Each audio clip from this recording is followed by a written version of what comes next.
Okay, so welcome everyone to Healthy for Life. It is our second monthly session, and I am very glad that you are here. I see we have quite a few of us on for it being the second monthly session. It's 23 weeks into when we started, so I'm glad you're here and welcome. Let me get the presentation started.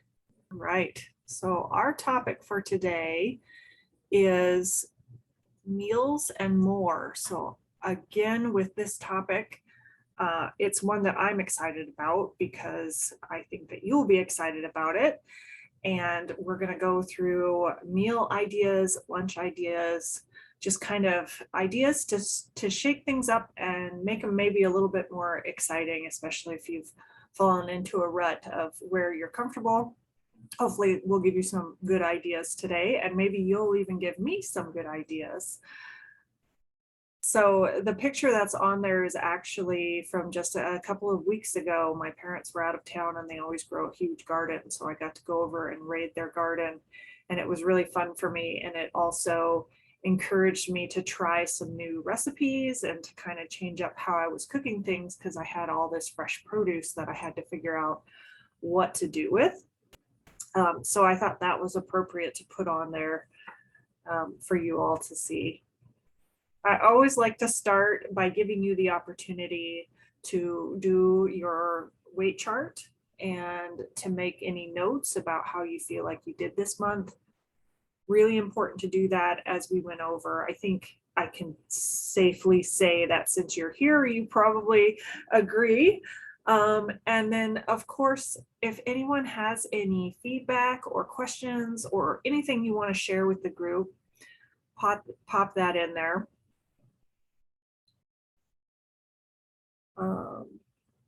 Link to the presentation and PowerPoints. Colleen, will you send me an email? She said, can you provide us with a link to your presentation and PowerPoints? I've not received them once we started to do monthly meetings, and I use them to keep notes and review. I want to make sure that the email that I have for you is correct, because I did follow up after our monthly meeting with an email, but you might have just missed it. So I just want to make sure that that's correct.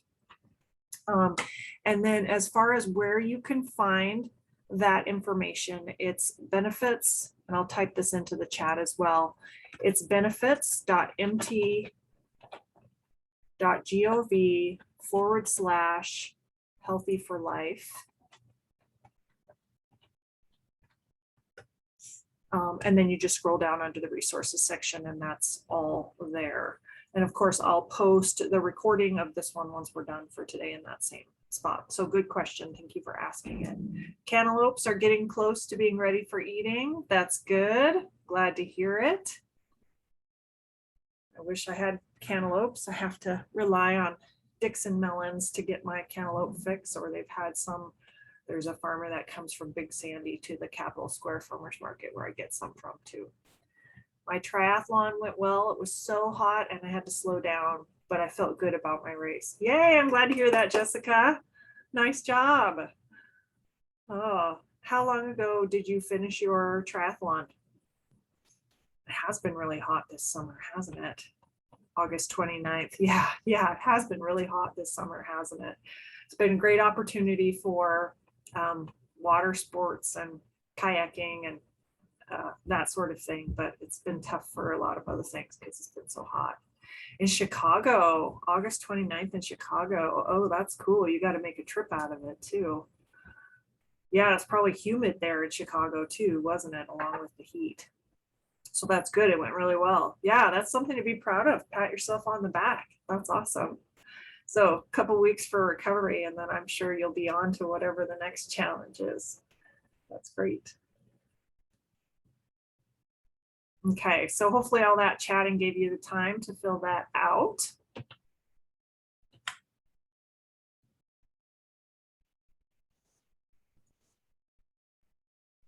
So we're going to dive in, and the question to ask is it possible to make a meal that is all of these things: healthy, inexpensive, satisfying, delicious, and liked by everyone? I'm going to jump through kind of each of these things so that you can understand really what I'm referring to when I say that. Definitions are almost as important as words. So when I say healthy, I mean nutrient rich, not highly processed, lower in calories, well-rounded. That's what I mean when I say healthy. When I say inexpensive, I mean a reasonable price for you per serving. And that doesn't become more expensive if there's a bunch of leftovers that don't get eaten.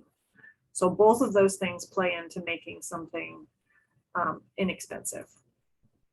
Satisfying, I'm talking about something that you eat that leaves you feeling good afterwards. And I think you probably have all had that experience where you eat something and when you're finished eating, you just feel good. So you're not too full, you're not still hungry, but also it gives your body what you need. And I know there's certain meals that probably really resonate with you. And if you haven't noticed, pay a little attention after you've eaten how you feel. If you feel energized and if you feel like that food just really hit the spot, you know, that's a kind of intangible component of satisfying. And it also keeps you going between meals. That's a more of a dictionary definition of satisfying. It satisfies your hunger until the next meal. So about 3 hours or so. And delicious, of course, this is all subjective. It looks good, smells good, tastes good, feels good, right? That's what I mean when I say delicious. And liked by everyone, this is the trick, isn't it? Children, spouses, family members, friends, co-workers. Who is it that you cook food for, that you would be making a meal for besides yourself? So liked by everyone. So hopefully that all makes sense to you. And so you have an idea of what I'm going for here. Is it possible to make meals that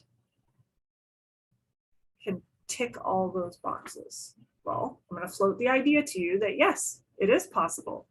Of course, I think the hardest one is the last one. You can't please everybody all the time. It's like the parable of the man and his son and the donkey. Can't please everyone all the time, but I think you can please a lot of people most of the time, including yourself. So here, the whole rest of this presentation, I'm going to be throwing ideas at you. I'm going to start with a couple of recipes that we really like in our house that I feel like are easily modifiable and kind of are recipes that go across the board for a lot of people that might be liked by everyone on this call. I'm going to give you lots of links for more recipes. I put pictures in and I tried to reference on each picture what the recipe was. So if there's a picture on there that you like, that looks good, I want to try it. I tried to say like this one, the carrot and coconut soup. I tried to say that's from Cooking Light. So if you did a Google search for carrot and coconut soup and Cooking Light, then you could pull up the recipe for it. So I try to do that for you as well. Lots of recipes, so many recipes. The amount of resources that are out there for cooking, for coming up with new recipes, with how far the internet has come is just, it's astounding, it's staggering. So try not to overwhelm yourself, but also use that resource for what it's good for, trying new things and giving you ideas, keeping you going towards your goals.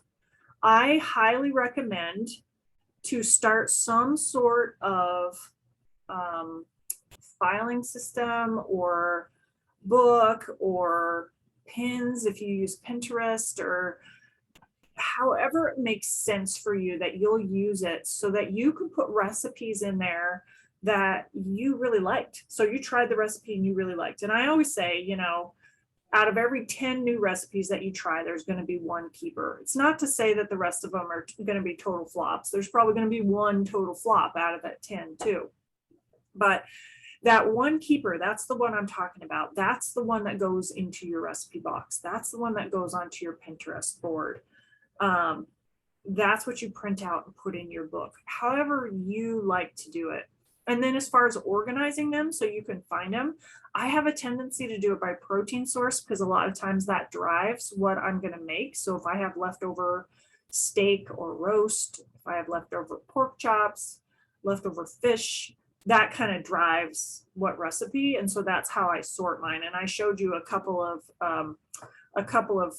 presentations ago, I showed you my actual little box that I print things and put them in there. And that's organized by protein source. But maybe that's not the way that you do it. Maybe it's by the time that it takes. Maybe you have recipes that for when you have a long time, or for a crock pot. Maybe you have recipes that are like, I have 15 minutes to get food on the table and eaten. So maybe that makes the most sense for you. Maybe it's by meal. Maybe you like to organize them breakfast, lunch, dinner, snacks. What else? What other ideas do you have for organizing your recipes? And why you think of that? If you have any suggestions, type it in. But Jessica said, we make a Greek chicken salad, lettuce, carrots, cucumbers, green peppers, tomatoes, Greek dressing, and feta chicken with marinated with lemon juice, garlic, oregano, and some olive oil, either baked or sauteed. Really good. Yeah, I'd love to see that recipe, Jessica. If you would email it to me, if you happen to have it handy, I would love to see that. Any other suggestions for how to organize recipes? This summer, because it was so hot, I was looking for crock pot recipes so I wouldn't have to heat up my house. Yeah, it's so true. And I did a lot of like Instant Pot and that sort of thing, actually out on our deck because I didn't want to heat up my house either. And we did a lot of stuff on the barbecue. That happens a lot when it's really hot. But yeah, if you have an outlet or plug on your deck, then I mean, take those appliances outside. Instant Pots are great for that because you can just take it wherever there's a plug. It's like a little mini stove you can take wherever you want to. Yeah. It's a combo of recipes, so it's in my head. Oh dear.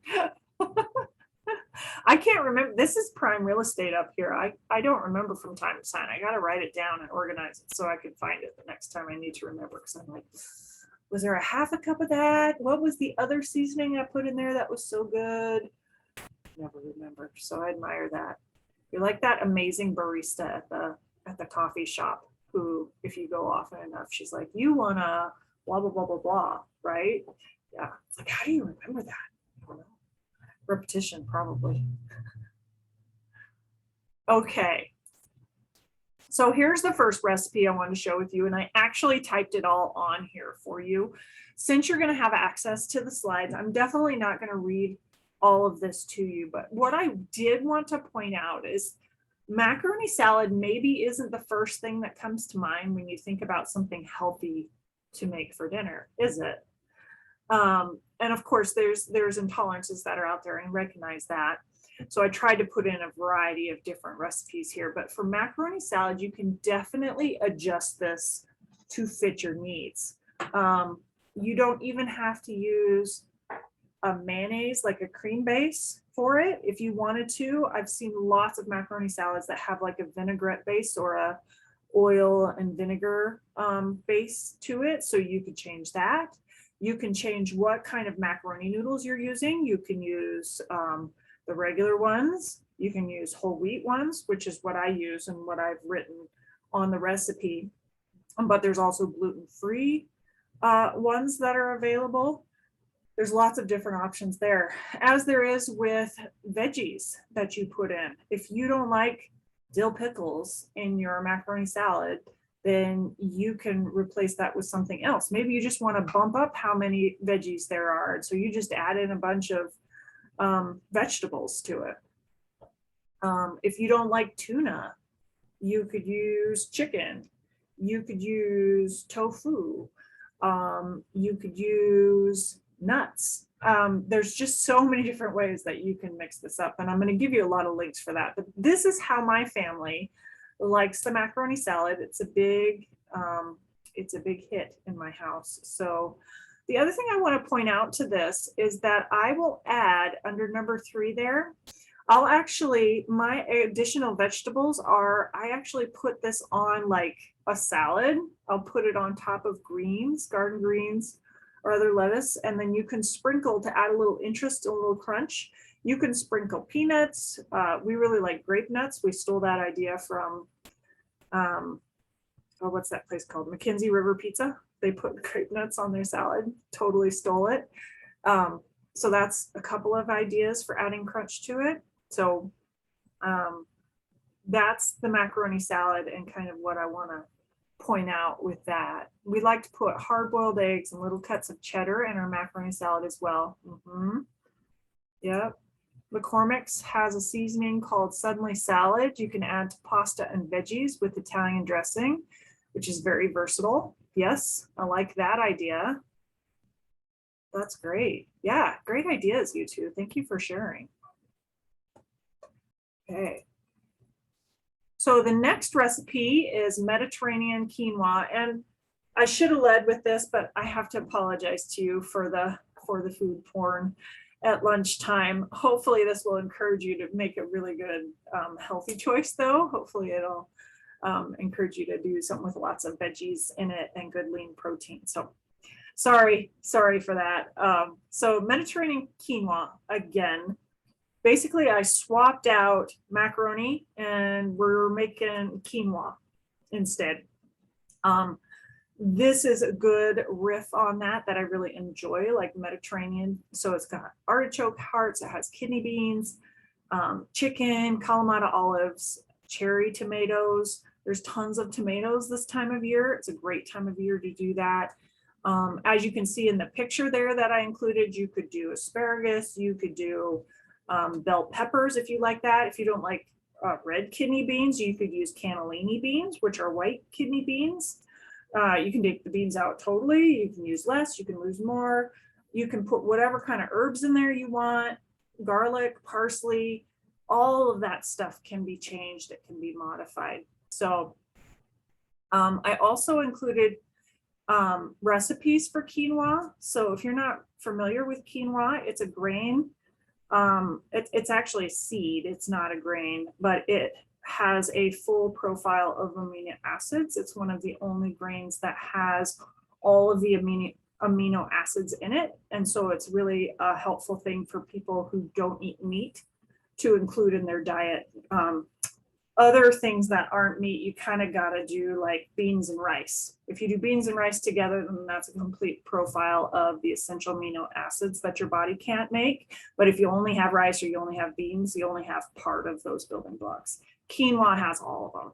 So that's why I wanted to include quinoa in here. It is also super quick to cook. It cooks just as fast as white rice does. I actually cooked it last night and I did a half and half of white rice and quinoa because then my family likes it better because they like the white rice, but then they're getting half whole grains and more fiber because they're getting the whole grain from the quinoa. So there's a link on there. I'm sure you all probably have other links, but I like that one for quinoa. It's a website where they didn't spend a ton of money on how it looks. They just have really good recipes on there. So do let me know if you have any questions about any of this as I go along, or anything to add to it. Please do. I love it when you guys do that. Okay, so here's something else we do a lot in our house. And again, this is very versatile. I think that's why I like cooking better than baking, because it's not necessarily a science experiment. I can substitute pretty much anything I want to and have it still be good. So we do a lot of barbecue, like we were talking about. This is a great time of year to do that. But did you know your broiler is basically an upside down barbecue? It is. So if you really like barbecued food, you don't have to stop just because the weather turned. You just need to learn how to use your broiler. It's just cooking from the top instead of cooking from the bottom. So when we're going to cook something on the barbecue, we like to do, something, a leaner cut of steak. My husband is a hunter, so we have a lot of venison, and that's usually what we do. We don't eat cows, we eat like elk or deer, something like that. But you can choose fish, chicken, pork. You can do a whole variety of different vegetables. You could do tofu steaks, all of that stuff. You're going to cook that, but before you get started cooking that, you can also cook those veggies on the barbecue. And the way that we do it is I found that I get a little bit tired sticking everything on skewers. So essentially I have a deconstructed Why is it what's that called when you stick things on the skewers? Anyway, we take everything off the skewer and we put it on some aluminum foil, usually double thickness of aluminum. Kebab, thank you. Thank you, Jessica, I appreciate that. Kebab, we have a deconstructed kebab. So I take it all, I put a double thickness of aluminum foil, and then lots of different vegetables work on this. You can do zucchini, mushrooms, peppers, onions, asparagus. You can dress it with just a little bit of oil so it doesn't stick to the aluminum foil. Season it how you like, salt, pepper, herbs, whatever you want to put on there. You can also toss it with that vinaigrette or that McCormick seasoning, like was recommended earlier. That's a great way to season it as well. Seasoning salt is a favorite. You don't need a ton of it, and it does really bring out the flavor of all those things. So we'll put those on first. Or a great way to cook, if you like corn, if you haven't tried cooking corn on the grill still inside its husks, that's my absolute most favorite way to do it. So you trim off the excess stems and stuff off the outside, but you don't take off all the husks off the corn. You still leave a coating, like a little jacket of the husks on the corn. You trim off the thread on the top, so there's no like little skinny bits that'll light on fire, basically is what we're going for. And then you soak it in water. I mean, really as long as you want, but for us, it's like 10 minutes. And then you take that whole thing and you put it directly onto the grill. And it takes longer than the meat does, so you definitely want to do that first, as with the other vegetables. But then you put on your meat afterwards, and then you take it all off, and you have a great meal. So you can also try barbecuing fruit, peaches, nectarines, or pineapple. I have personally tried, and it's really good. So all of those things you can try on the barbecue, and you don't have to cook any of it in the house, and you have a complete meal. Do that with my corn too. I soak it in water for a bit before we toss it on. Yeah, I love it. It's my favorite way to do it because it gives it just a little bit of that caramelization, which I really like the flavor of that.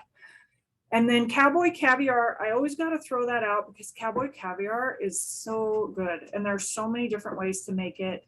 I put that in there, but cowboy caviar is good as a dressing on top of meat. Like you can do it on top of meat, or you can just eat it by itself with chips, or with the vegetables, or however you want to do it. But cowboy caviar is delicious as well. Y'all know what cowboy caviar is? It's like a beans and vegetable salsa, kind of. Lots of different ways to make it, but it's really good. You should try it. It's also really good. You can make a complete meal if you chop up that leftover steak and put it in the cowboy caviar. Delicious. Okay.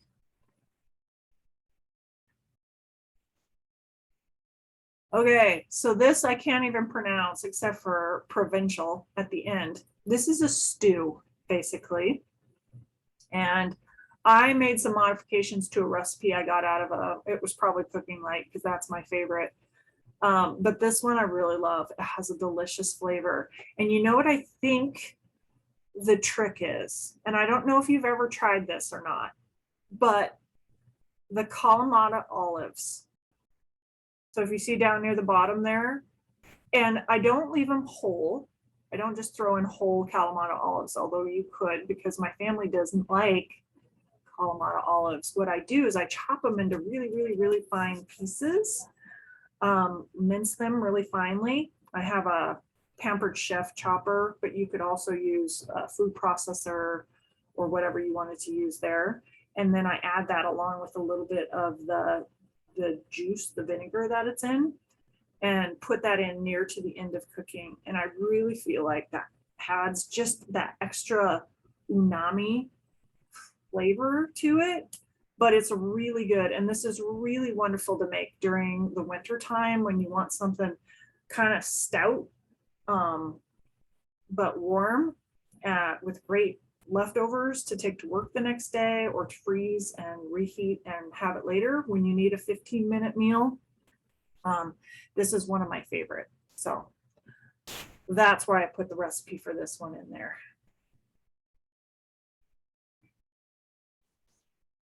Fish tacos. So I had a question from a fellow Healthy for Life participant, and she was asking me about fish because they wanted to start putting more fish into their diet. They were hoping to do that. And one of the first things that always comes to mind to me when I'm talking about cooking fish is fish tacos. So I put the recipe that we use in there for fish tacos. Really, for me, the fish tacos is all about the cabbage and the sauce. And there's lots of different ways to make that sauce. It doesn't have to be white sauce. And in fact, you don't have to make sauce at all if you want.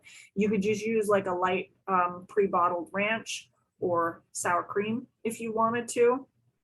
But there's lots of recipes for really delicious fish taco sauce or fish sauce that you can use. Totally optional. Of course, you can deconstruct, there you go. You could deconstruct this and take away the corn or flour tortilla and just do it, you know, with the cabbage and the beans as a base for it. Or you could do it as a bowl. You could do fish taco bowl. So you would use rice or quinoa or something like that as the base, and then just put the toppings as you like on the top of it. Bowls are, you know, pretty popular and really easy to do, and for everybody to build it the way that they like it. So as far as the fish goes, this is typically there are some fish that have a little more fat in them. So the fat that's in fish is where you get the omega-3s that are really good for you, but it also makes it a little higher in calories. So that's kind of the trade-off that you make.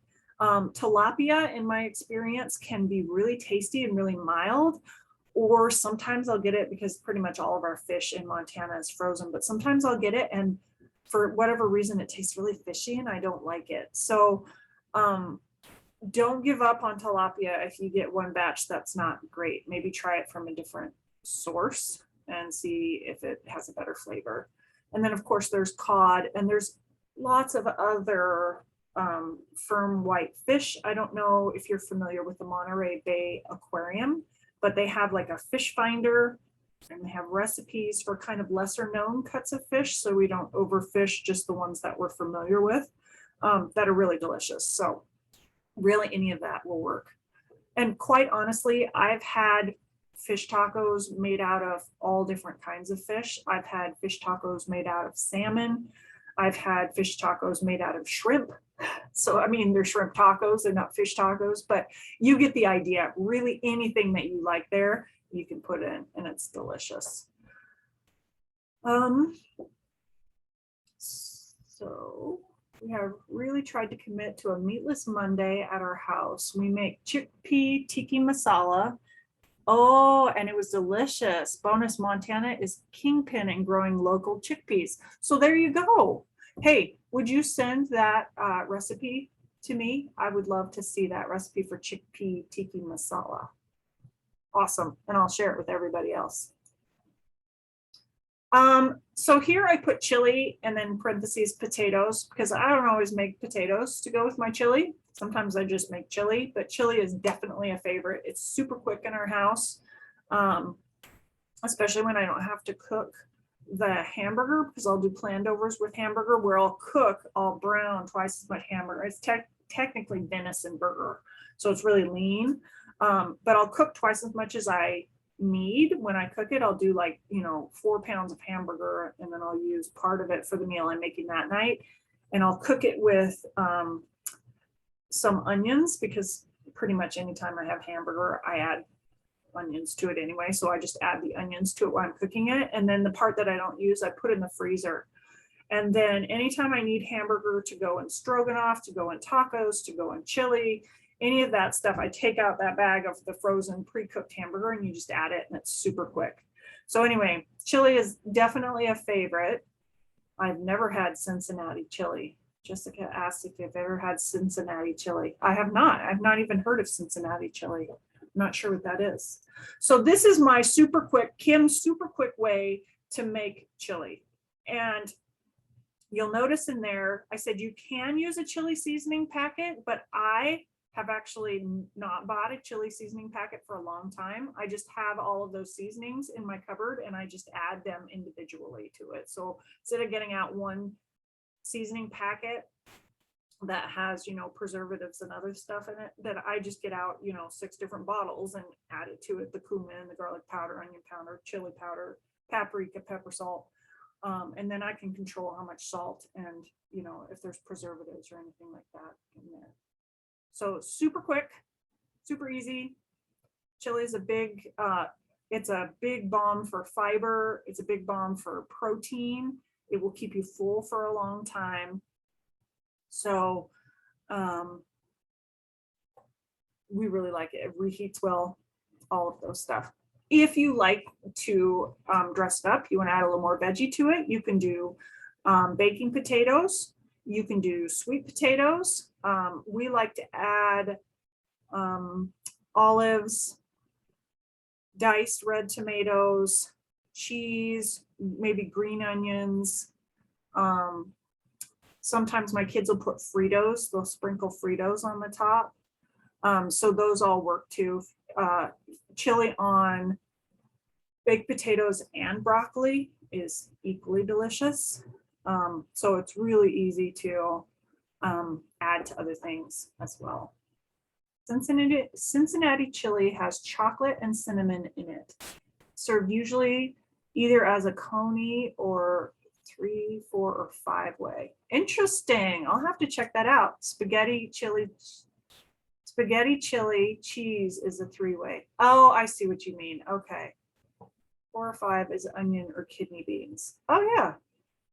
Oh, I'll have to check out that recipe. So Jessica put a recipe for Cincinnati chili. I'll have to check it out. Like chili.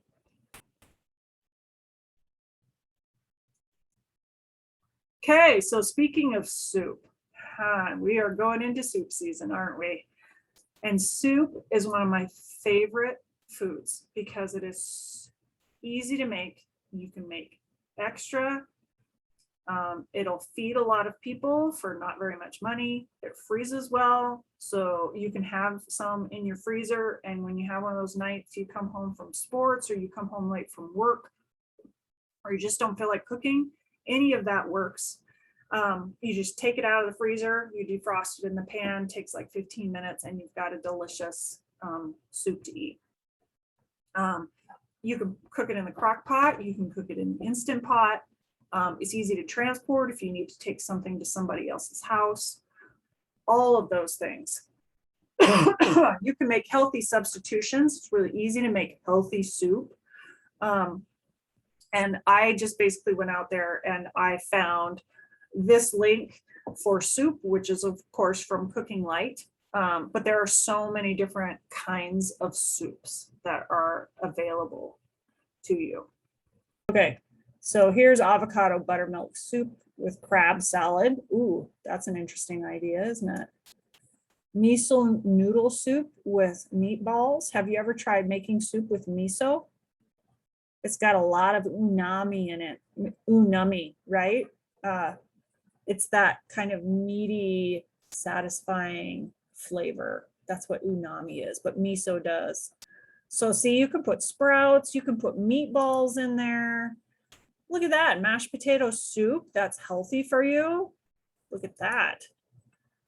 Chestnut soup with thyme cream. Lots of thyme this time of year. Haha, see what I did there? Herby lentil and sausage soup. Chili, of course. Look at that. Radishes on the top. That's a good idea. Avocado on the top. That's a great idea. Veggie quinoa soup. We talked about that too. Who knows? It goes in soup too. So I'm not going to show you all of them. But I did want to show you some of them. Let's see if I can get it to work. What do you think? Okay, here we go. So lots of soup options for you. Same thing with salads. Oh boy, did I have fun looking for recipes for this. And this was one that I came across, and you can see that's from Taste of Home, and it's blood orange and avocado salad. Because I said, okay, yeah, salad, you think lettuce, right? But there's no lettuce in that salad. Salads come in so many different forms, so many different flavors. You can use so many different kinds of foods, and you don't even have to turn on the stove if it's a hot day. If you need something to go in a hurry, you can do salad in a jar. Now, have any of you ever done salad in a jar? It's one of my favorite things for taking to work. Salad in a jar. Do you want to see some of those ideas? I put 2 links for that because I found such good ones out there. I put a link there for no cook salads. So that has all kinds of different things. And I put 2 links on there for salads that don't have lettuce, right? Okay, here we go. 18 sensational salads without lettuce.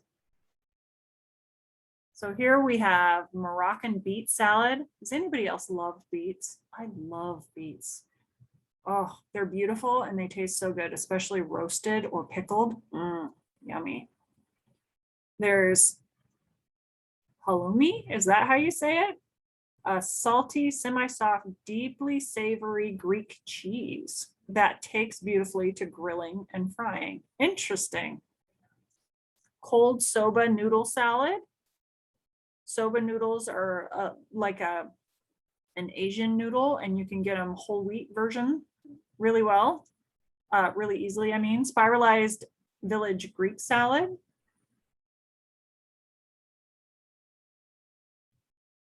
Thin strips of cucumber, creamy potato salad, blue cheese coleslaw. Oh, I don't know about that. That one looks bad for you, doesn't it? Maybe just a little bit of that one.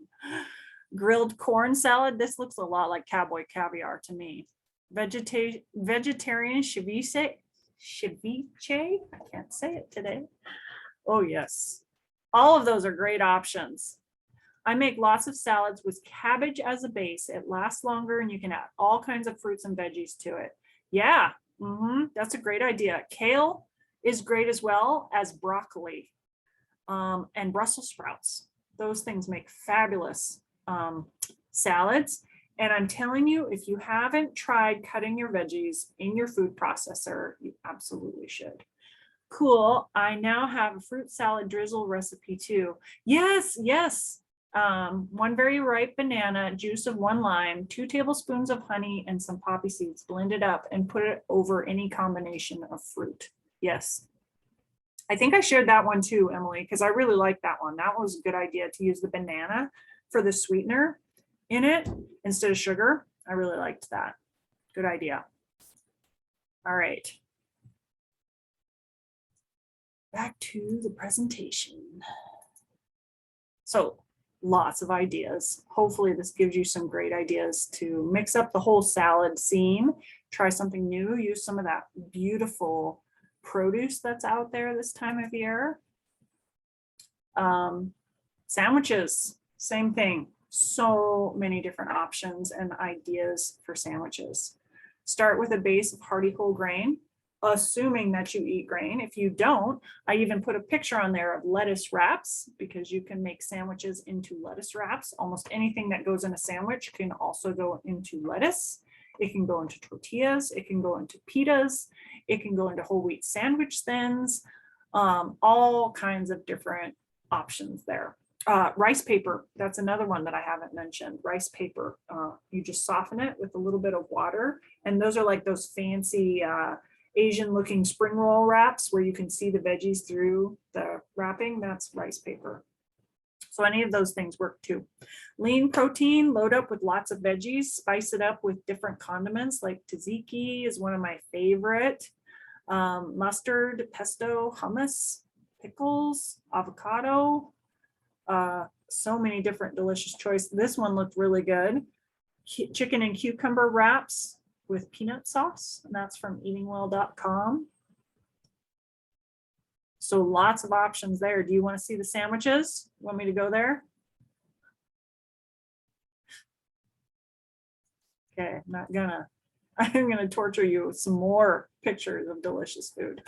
This is such a fun trend. If you have a little extra time and you like to do pre-packaging of your food, have any of you ever done, peanut sauce is amazing. Yeah, she says peanut sauce is amazing. I could eat just about anything with peanut sauce on it. Yeah, peanut sauce is amazing. I agree with you. It's great for salads, great for sandwiches, all of those. Yeah. So if you're a meal prepper, and if you've never heard of this, people will prep all of their meals for a week or for 2 weeks in advance. They'll do it all in one day. So then for the rest of the time, all they have to do is just grab it and go. And so these bento boxes are a great thing to prepare that way, but they also work great just to keep your food separated and condensed into a small area. So I put these pictures on here because I thought there were some really fabulous ideas for some out of the box thinking. The old version of this presentation had sandwiches, sandwiches, sandwiches, sandwiches. But there's so many other things that you can have. Notably, is planned overs from the night before. I do that a lot. So anything that you have prepared the night before, I plan and make a little bit extra so then I can take that and have it for lunch the next day at work. Works for so many things. Soup is great for that, but so many other things as well. So like a couple here that I wanted to point out, like, do you see these roasted chicken legs up here near to the top? That's a great idea for something to put into a lunch that maybe you wouldn't think of otherwise. Some roasted chicken legs, and that's a nice low calorie, high protein option. The other thing that I really liked was do you see the apples where they didn't cut them into wedges? They cut them into rounds, and then it's at the bottom there. Then they put the peanut butter onto it like it was a sandwich. And the other pictures I saw, they actually took the two sides of the apple and put it together like a sandwich with the peanut butter in between. I thought that was so cool. Hard-boiled eggs are a great option for a quick breakfast, for a quick lunch to add. If you add egg to the top of a lot of different meals, it's really good. So those were a couple of things in these ideas that I just wanted to point out specifically, but I put the pictures in here because I thought you could look at them and it might give you some ideas. Like, here's something that I can do that's different, that's still so healthy, and let you see how appetizing it is and how well-rounded it is. A couple of websites I got it from were Maple and Mango and Bless This Mess, Please. So I included that on there too.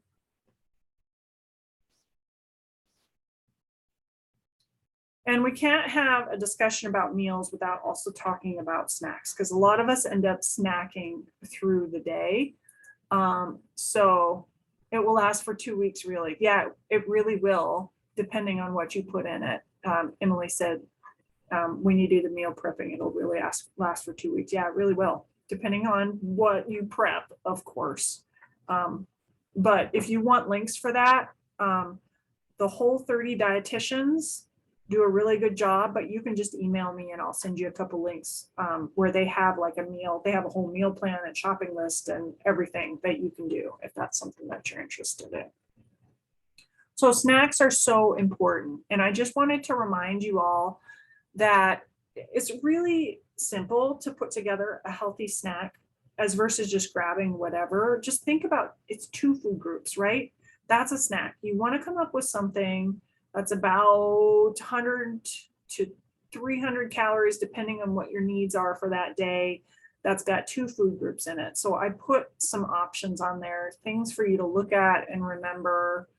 Of course, all the fruits. Don't forget that dried fruit and canned fruit, low sugar versions of both, also work really well and are very packable to take places. Drinks, milk, water, sparkling water, sugar-free iced or hot tea.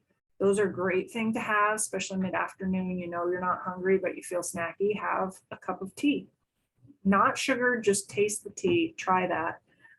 Green tea, black tea, herbal tea, whatever floats your boat.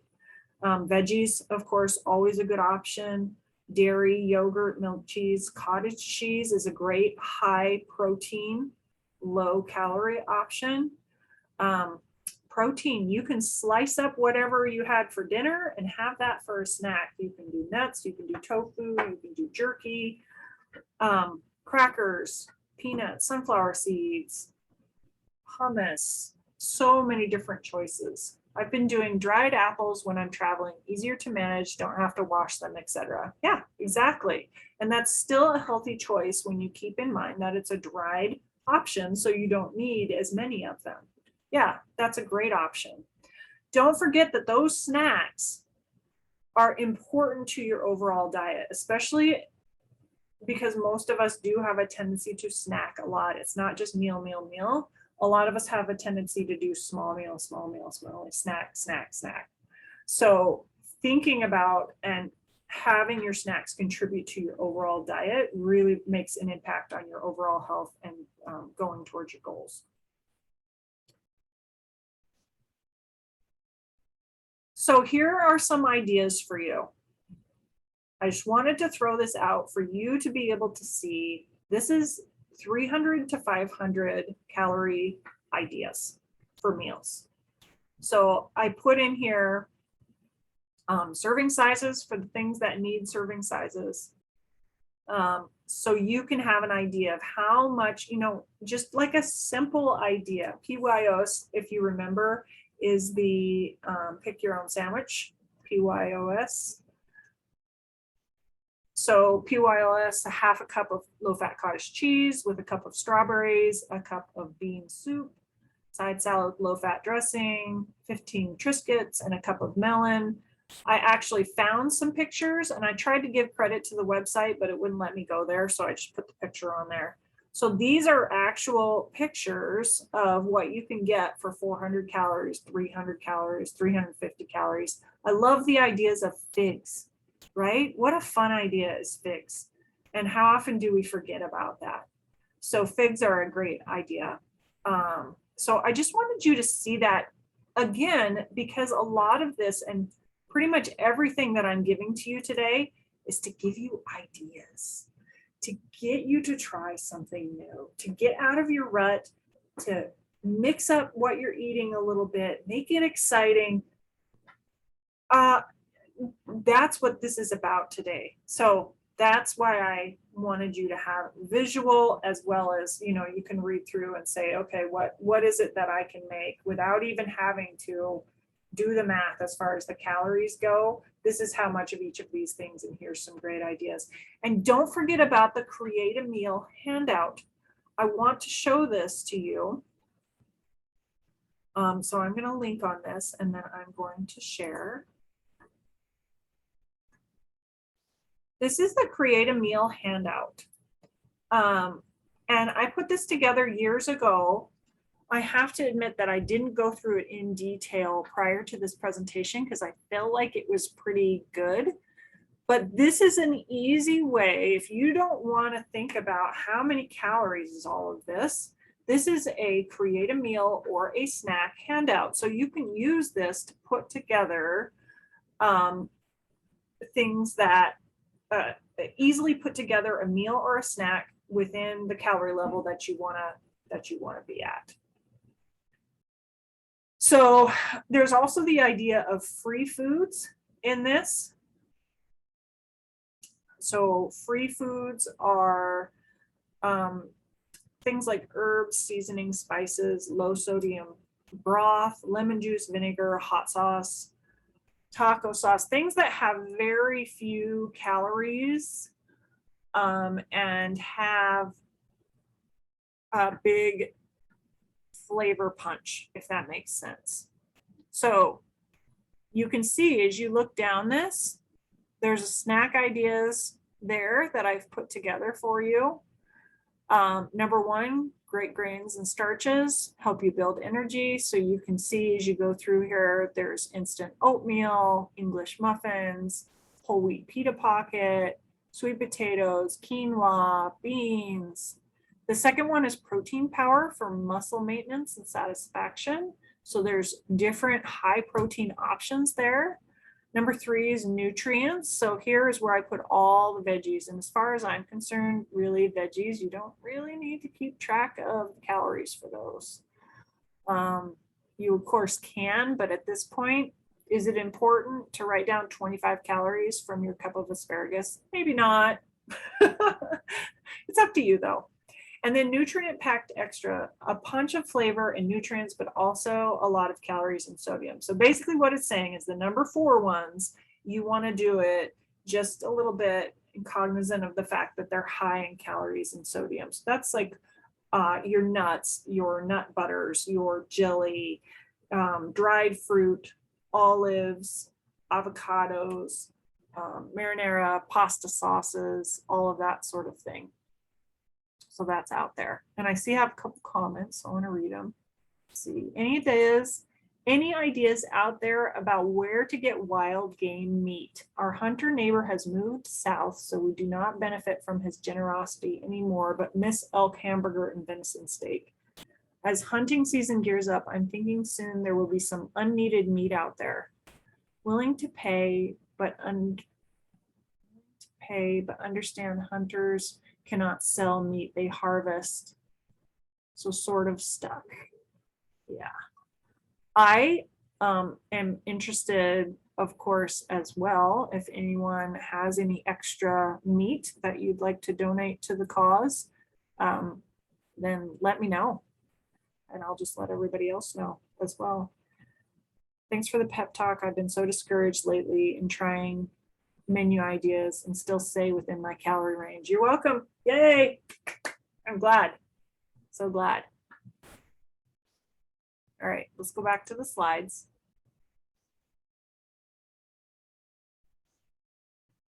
Here's a time-saving tip. Okay, so I gave you one already when I was talking about plandovers and what I do with hamburger, right? Here's another tip. And I want you to think about if you have tips, time-saving tips, things that work really well for you that you want to share with the group. So this is from a previous Healthy for Life participant. And she said, I have the most amazing foodie tip for all of you. I love to make recipes using chicken, but often the recipe calls for cooked shredded chicken. So because I have to cook and shred the chicken before I can even start the recipe, I won't, particularly on weeknights when I'm already tired and pressed for time. So try this. Cook up a large batch, 4 to 6 chicken breasts. She brushes a little olive oil on, seasons, and throws in the oven for 350 for about 45 minutes. You can also cook it in the Instant Pot or in the crock pot or on your pan, however you want to cook it. Anyway, the tip is that you can use your KitchenAid mixer with a paddle attachment to shred the chicken. What a great idea. Just cut the cooked chicken into 2 to 3 large chunks and throw it in the mixer, and it shreds up beautifully. So I shred up a bunch and freeze it in 2-cup portions. Then if I have a recipe that calls for cooked shredded chicken, and it doesn't have to be just chicken, right? It can be roast beef, it could be pork, it could pork tenderloin, it could be any kind of meat that you want to shred. And then put it in the freezer, the same as my idea with the hamburger. Any extra that you have, put it in the freezer, you pop it out, you can throw it in soup, you can throw it in stir fried, you know, you can use it to make shredded pulled pork sandwiches, whatever you want to do. I just take the package out of the freezer in the morning and voila. I also cook chicken breasts in the crock pot with salsa and then shred, great for enchiladas, tacos, or for pulled chicken sandwiches. I do this too. I use a hand mixer. Yeah, hand mixer. If you don't have a KitchenAid, you can use a hand mixer. Absolutely, great idea. Any other time-saving tips that you all have? I'm going to throw another one out there. Is getting the roasted chickens from the store, because then it's already cooked and then you can just chop it into pieces. You can also use it to make your own broth from the bones. That's a really easy thing to do, and it doesn't really take a lot of work to do that. It's just whether or not you have the time to put it in the pot and cook it on low for 4 hours or not. What else? I know you all have ideas. Come on. It's like pulling teeth. We buy large amounts of ground beef at a time. We package it in about half-pound amounts and squish the Ziploc so the meat is flat and it defrosts faster. Yeah, it's a great idea.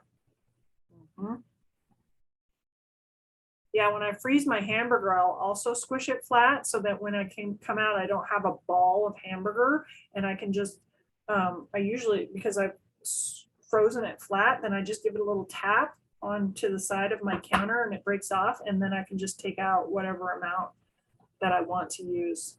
And that would work for any kind of shredded pre-cooked food, also the frozen food, as with the idea there.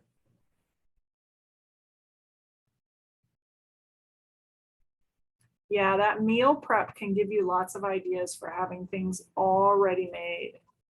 Take 2 pounds of ground beef and make into meatballs and freeze them and package them for 4 or 5 servings. Yeah, I like it.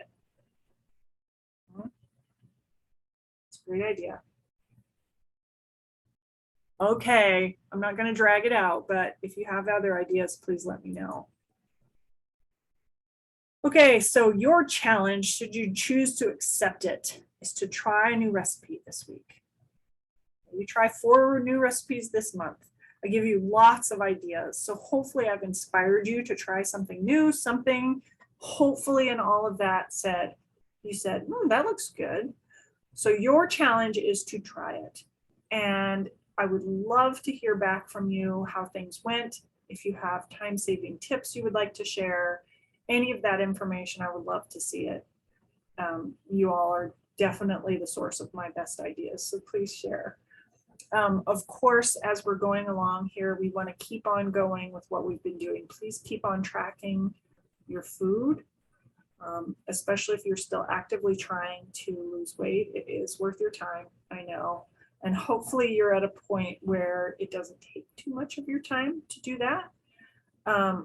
Print off that stuff. I put the link on there, but that same link that I put on there, the benefits.mt.gov/healthy for life, that's where you can find the create a meal handout. That's where you can find pages if you want to print them out for your food and fitness log. That's where you can find slides and recording for each of our presentations. All of that is on there.